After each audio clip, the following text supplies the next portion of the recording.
Sa ibang balita, mahigit 100 ang nasita o naaresto sa Oplan Galugad sa iba't ibang lugar sa Southern Metro Manila. Sa Taguig, isang lalaki ang nasawi matapos tumakas sa gitna ng operasyon ng mga otoridad. Balitang hatid ni Bam Alegre. Patay ang isang lalaki matapos tumalon mula sa bintana sa ikalawang palapag ng bahay habang tumatakas umano sa mga pulis.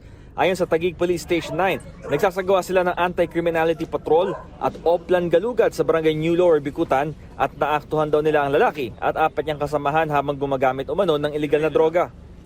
Nakuha rin daw sa grupo ang 5 sachet ng hinihinalang shabu na may tinatayang 4 na gramo katumbas na mahigit 27,000 pesos. Naisugod pa ng mga pulis sa ospital ang lalaki pero binawian din ng buhay. Umamin naman ang isa niyang kasama sa paggamit ng droga. Ang iba naman hindi nagbigay ng pahayag. Bigla ako tumakbo kasi yun, sir. Hawak ako ng pulis na isa dyan eh. At bigla ako may tumakbo. Parin Michael na po pala yun.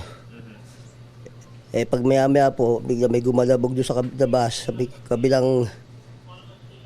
sa kabila po ng bahay, sa gilid.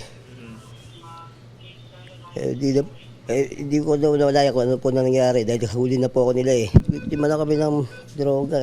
Tumanggi muna magbigay ng pahayag ang mga pulis sa Taguig Police Station 9. Sa Parañaque, 2 lalaki naman ang arestado matapos mahulihan umano ng 30 gramo ng hinihinalang shabu.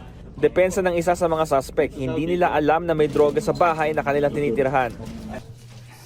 Sa bahay nito ng tito ko, mabilis ang pangyayari, hindi ko alam. Sa Tramo Street sa Pasay, mahigit 100 ang sinita at inaresto dahil sa paglabag umano sa ilang ordinansa ng lungsod. 31 nakita sa kalsada na walang suot na damit pang itaas. 4 na po ang menor de edad na lumabag umano sa curfew. Marami rin na nagiinuman sa kalye at naninigarilyo sa pampublikong lugar. Habang may 3 ang nadiskubreng may arrest warrant. Wala silang mga pahayag. Pinapanawagan ko na, especially sa mga parents no, na mga minor yung anak nila, na huwag nang palabasin pag gabi no. Dito sa warning, yung first offense, umabot ng third offense, pinapatawag na yung parents at saka tinitikitan no. Bam Alegre, nagbabalita para sa GMA News.